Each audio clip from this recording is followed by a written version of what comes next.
In this chapter, we come to know, we learn about what is physical and chemical change, what is the importance of physical change, what is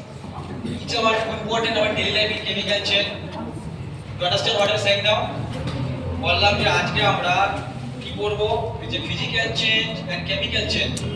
physical change and chemical change মানে কি physical change মানে হচ্ছে ভৌত পরিবর্তন and chemical change মানে হচ্ছে কি রাসায়নিক পরিবর্তন ভৌত পরিবর্তন কাকে বলে যে সমস্ত পরিবর্তনগুলো কি হয় যে তাদের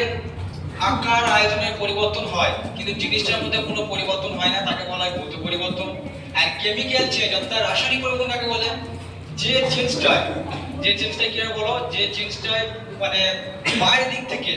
কোনো কিছু ঘটিয়ে বা কোনো কিছু দিয়ে যে পরিবর্তনটা হয় সেটাকে বলা হয় কি রাসায়নিক পরিবর্তন পেজ নাম্বার হচ্ছে সবাই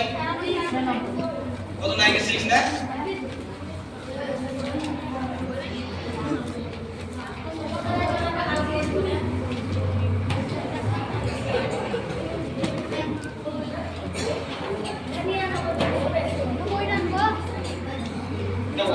physical change and chemical change দেখো প্রথম হচ্ছে ইন্ট্রোডাকশন প্রথম হচ্ছে ইন্ট্রোডাকশন ফিজিক্যাল চেঞ্জ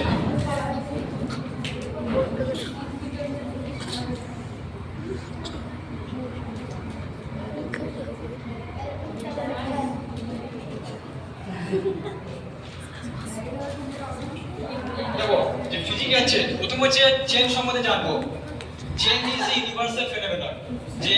পরিবর্তন হচ্ছে একটা সাধারণ ঘটনা changes take place around as well in time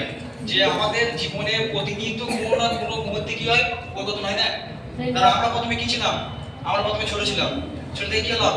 শিশু হলাম শিশু থেকে আমরা কি এখন কিশোর কিশোর থেকে আমরা কি হবো অ্যাডাল্ট হবো অর্থাৎ প্রাপ্তবয়স্ক হবো তাহলে এটা একটা কি এই পরিবর্তনটা কি যে এই পরিবর্তনটা একটা ইউনিভার্সাল ফেনোমেনন মানে সার্বজনীন একটা ঘটনা মেকিং এ টোস্ট যখন আমরা টোস্ট বানাই ডিসলভিং সুগার ইন ওয়াটার যখন চিনির মধ্যে আমরা কি করি চিনির মধ্যে পানির মধ্যে যখন চিনি মিশাই এ প্ল্যান্ট গ্রোইং ইন দ্য